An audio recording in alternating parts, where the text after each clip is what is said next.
There were 44 people on the bus, including 28 students from the Youth Sports School number 2 of the Belarusian city of Rybakov. As a result of the impact, a pregnant woman accompanying the group was killed, a woman, a native of Luhansk, mother of 2 children. Another 9 people, including 6 minors, were injured. The attack on the bus with children has been classified as a terrorist act. Today, we have evidence of a responsible state. The attack on the Belarusian bus was carried out by a Ukrainian-made unmanned aerial vehicle. This is an attempt to create a pretext to pit Belarus against Ukraine and involve our country in the war. I want to quote the words of the President of the Republic of Belarus, Alexander Lukashenko. I quote, "If someone provokes and tries to drag Belarus into the war, it will not end well for those trying to do it." End quotes. On camera, Belarus appears to signal it is moving closer to Russia's war effort against Ukraine. At the UN, Russia and Belarus blamed Ukraine for the deadly bus attack in Bryansk. Moscow and Minsk are calling the June 17 Bryansk bus attack a terrorist act. Moscow says Zelensky's rhetoric after the bus strike is unacceptable and dangerously escalatory. A Putin aide says the deadly bus attack shows Kiev is playing with fire. We would like to express our condolences and words of support to the permanent representative of the Republic of Belarus, Ambassador Valentin Rybakov, and through him to the Belarusian people, and also to all those who were injured. We wish a speedy recovery. There were 44 people on the bus, including 28 students from the Youth Sports School number 2 of the Belarusian city of Rybakov. As a result of the impact, a pregnant woman accompanying the group was killed, a woman, a native of Luhansk, mother of 2 children. Another 9 people, including 6 minors, were injured. According to the driver's testimony, several UAVs were circling above the bus before the attack. Colleagues, this is not about a strike on military targets with consequences for civilians nor an accidental hit, but about deliberate actions by the operator who had the ability to see the nature of the target. This is a clear act of terrorism against civilians. This is how the Investigative Committee of Russia has classified this act. A criminal case has also been initiated by the Investigative Committee of Belarus, for which a visit to the site of the attack was organized. The Kiev authorities, using a well-rehearsed scheme, attempted to place the responsibility for this crime on our country, calling the incident a provocation or an informational operation, allegedly advantageous to Russia.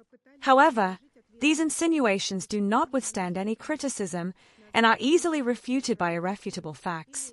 Numerous pieces of evidence were found at the site of the attack, confirming the drone's affiliation with Ukraine. The lack of courage and principles in the UN Secretariat is disappointing. To call things by their proper names, to declare the Kiev regime the obvious perpetrators of the tragedy in the Bryansk region and other heinous crimes. Instead, we once again hear from international officials the same toothless comments about the inadmissibility of attacks on peaceful civilians and civilian infrastructure. Behind these general words lies political cowardice and a reluctance to notice Zelensky's crimes even when the victims are children. At the same time, any unfounded accusations against our country are immediately picked up by the UN Secretariats without the necessary verification. We demand from the Secretary General, the UN Secretariat and relevant UN structures an unequivocal condemnation of these bloody crimes. Their ignoring of targeted attacks by Kiev with numerous child casualties is a clear confirmation of double standards, blatantly violating Article 100 of the UN Charter. Colleagues, this is not even megaphone diplomacy, but rather cheap blackmail with the aim of dragging a sovereign state, the Republic of Belarus, into a confrontation. Kiev's rhetoric about protecting Europe from Russia is nothing but a smokescreen to prolong the conflict, conduct hostilities to the last Ukrainian, and involve NATO in a direct confrontation with Moscow. Does anyone still doubt Zelensky's true intention to artificially expand the geography of the conflict into the territory of Belarus, Poland, and the Baltic states? This is playing with fire. Their client has already almost broken off his leash. We also note that, unlike the meeting convened by Ukraine on May 28, Antonio Guterres did not come to the UN Security Council to express how concerned he is about the prospects of conflict expansion. This is, apparently, all that can be said about his sincerity and concern for the current situation, as well as his impartiality. Mr. Chairman, during the period from June 15th to 21st, 296 civilians suffered from shelling by the AFU. 47 people died, including one child. Injuries were sustained by 250 citizens, including 20 minors. Militants of the Kiev regime fired almost 5,000 munitions at civilian targets on Russian territory. As a result of strikes on Moscow and the Moscow region, an 8-year-old girl was killed. Representatives of Western countries consistently speak about the need for a ceasefire, portraying themselves as paragons of peace. Within the UN walls, this is de rigueur. It is precisely such signals that most non-Western countries are waiting for.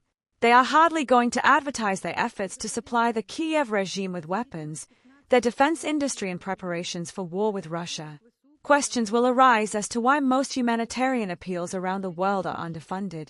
Resources for peacekeeping and development assistance are being cut, while drone technologies and Ukrainian drone operators are spreading all over the world. However, one should not take representatives of other countries for fools. The reality cannot be hidden. All these multi-billion-dollar injections into the fighting in Ukraine ultimately reveal the true face of Europe. It is acting not as a mediator but as the main sponsor of the continuation of the war, attempting to speak to Russia in the language of ultimatums, threats, and political blackmail. I address the Western members of the Council, whose countries are manufacturing and supplying the Zelensky regime weapons and long-range arms, with which he deliberately strikes at the civilian population. By stubbornly and irresponsibly continuing to supply Kiev with weapons, you have long since become accomplices to his numerous crimes. You bear direct political and moral responsibility for them. Russia does not accept ultimatums, does not negotiate under pressure, and will not allow decisions to be imposed on it that contradict the fundamental interests of its national security. As long as the intention of Western countries to inflict a strategic defeat on us and hinder the development of our country remains unchanged, Russia will continue to oppose these attempts by military means. The attack on the bus with children has been classified as a terrorist act.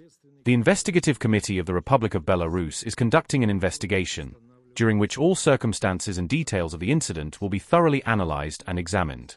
Ukraine immediately declared non-involvement in the attack on the bus. Today, we have evidence of a responsible state. The attack on the Belarusian bus was carried out by a Ukrainian-made unmanned aerial vehicle.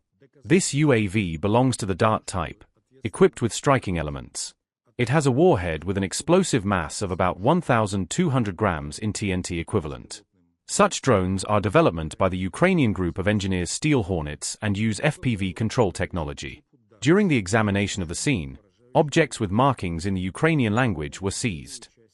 This is an attempt to create a pretext to pit Belarus against Ukraine and involve our country in the war.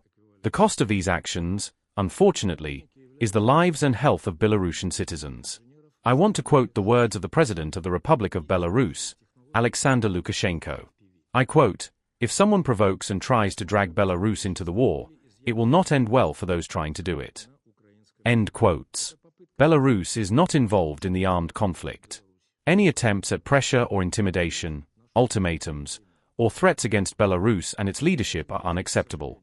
At the same time, we strongly advise against further testing the patience of the Belarusian side and in no way consider the lack of an immediate tough response a sign of weakness, indecision, or cowardice. The public, impulsive statement we recently heard from the leadership of Ukraine only indicates a desire for further escalation of the conflict. Belarus categorically opposes escalation and calls for diplomacy and negotiations as the only tools for resolving the conflict. Today in this hall, some provocative statements regarding Belarus have already been made, and perhaps more will follow. We see no sense in responding to them once again, as the Republic of Belarus has repeatedly done so at all levels, providing its public comments in detail. We consider it absolutely inappropriate to raise these issues at today's meeting, which is intended for discussing a completely different problem. But today, accusations against Belarus of complicity in the conflict sound especially cynical, coming from states that spend billions of dollars on supplying weapons to Ukraine, training military personnel, and transferring intelligence data. These countries are not just accomplices but direct participants in the war and are doing everything to ensure that this war continues.